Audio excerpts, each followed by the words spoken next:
All right.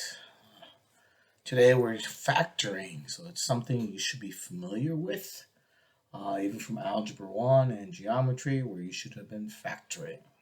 However, lots of times people just mess it up. All right, so that's what we're working on today. I know you have a lot of problems you see on your notes paper, but we're only doing the first two, meaning we're doing the GCF factoring and difference of squares.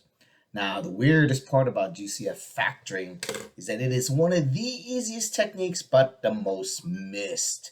What does that mean? Well, people always forget to do this step. Even though it's like the easiest step, people always forget to do it, or frequently forget to do it. All right. So what we're going to do is look for the common factor. We're looking for a number or variable that goes into all of the terms. So looking at this, first, I would look for a variable. If there's a variable in common, there's an m squared, but the second term does not have a variable, so no common variables. Now look for a number. Well, 49 is just 7 times 7, so I'm looking for a 7. Will 7 go into 63? Yes. Will 49 go into 63? No. However, 7 will. So what I'm going to do is write the common factor outside, okay? And then I'm going to divide each term by the number I took out. So 49 divided by 7 is 7. The m squared is unaffected. And then 63 divided by 7 is 9, keeping that minus sign. And that's it. That's all it is. I just took out a common factor. Now, if I were to multiply this back out, 7 times 7 gives me 49. 7 times 9 is 63. Right? If you can't multiply it back together and get the original problem, then you did something wrong. All right, so let's look at the next term. So here, I always try to see if the smaller number goes into the bigger number. Well, 8 doesn't go into 12. What goes into 8 though? 4 goes into 8. 4 goes into 8. Will 4 go into 12? Yes. And there is a common variable. All right, so whenever I take out common variable, I take out the smallest one, right? There's 2, and this has an exponent of 1. When I say smallest, I mean the exponent is the smallest. So we have x squared. This is x to the 1. So I'm going to take out an x to the 1, right? I'm also going to take out a 4. So I'm taking out a total of 4x.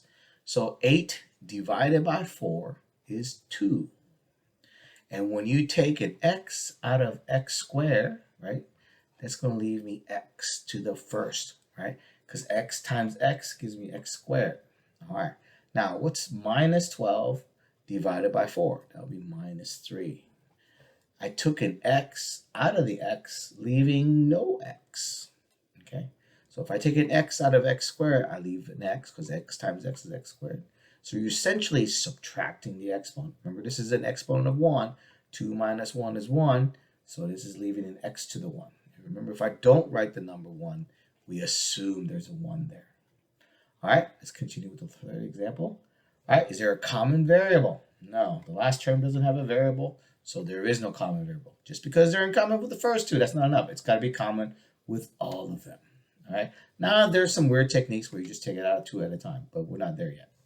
All right, now I look at the smallest number. The smallest number is 2. Does it go into the other 2? Yes, 10 divided by 2 is 5. So that's my common factor. That's my GCF. 10 divided by 2 is 5. And 5 again. And when I take a 2 out of a 2, it's not blank. It's division. So what's 2 divided by 2? It's 1. So I'll leave a plus 1. And that's the answer. All right. So that's the GCFs. We're going to do difference of squares. So notice the way it's written. Okay. A squared minus b squared equals a plus b times a minus b. Now, I have a feeling many of us have forgotten how to multiply.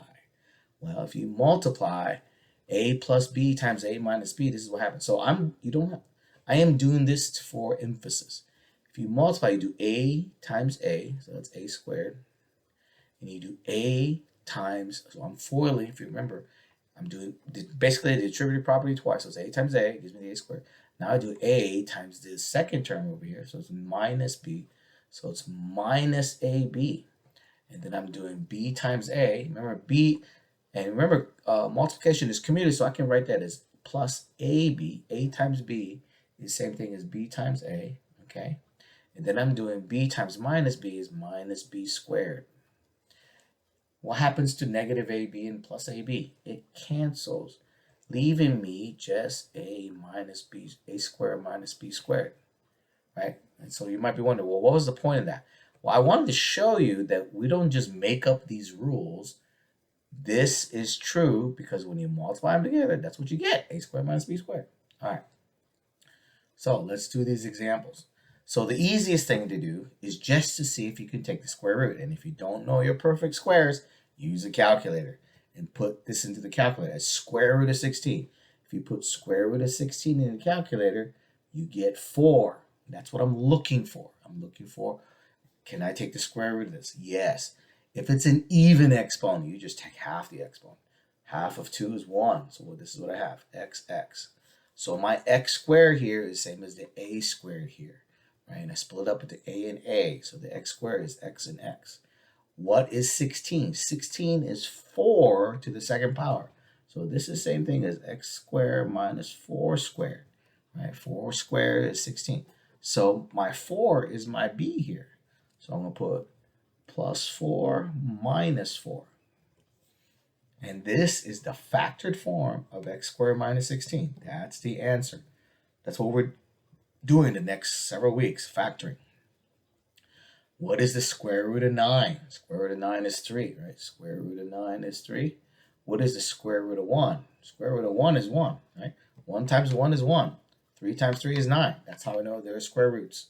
So it's going to be, so in this case, this is a little more complicated, A, right? We have an even exponent, so that means my A is actually 3x this time. And I put 3x in the front in both of the factors, okay? And then what's square root of 1? 1. So I'll put 1 in both of these. And I'm going to put plus and the minus. Some of you may be wondering, can I switch the order of the signs? Yes. So if I have 3x minus 1 times 3x plus 1, that is perfectly okay. Either of these are acceptable, but they must be different. Okay? Now look at this. Well, 75 is not a perfect square. So what do? Well, probably there's a common factor. So here, let's see. Let's see if 3 goes into there. Why am I guessing 3? If I divide 75 by 3, I get 25. And 25 is a perfect square, right? We're looking for a difference of squares. All right. So I'm going to divide by 3. Hopefully it works. 75 divided by 3 is 25. And then you do 147 divided by 3. 14 divided by 3 is 4, leaving 27. So that's going to be 49. And you can just check that on the calculator because I tried to do that in my head. I'm not sure if it was successful. But guess what? 49 is a perfect square, so I'm probably right. If I'm wrong, you could just blame it on Mrs. Russell. Yes. If I'm wrong, just blame it on Mrs. Russell. This was her idea. All right. Now, I'm not done factoring. So 25 is a perfect square. So square root of 25 is 5. Half the exponent, right? Whenever it's an even exponent, you just divide by 2. 2 divided by 2 is 1. I don't bother to write the 1. So it's 5x and 5x. That's my A. What's square root of 49? Right? If you don't know that, just put in the calculator. Square root of 49 is 7. So I'm going to put 7 and 7. I'm going to put a plus and a minus. And this is my final answer here. Whenever you take out a common factor, it must be in your final answer. Right? Don't just take it out and leave it up here. You have to bring it down here. So this is all the lesson is for today. Your worksheet only covers this, and there will be some review problems from yesterday's assignment. All right? Good luck. Have fun. Bye-bye. Have a good day.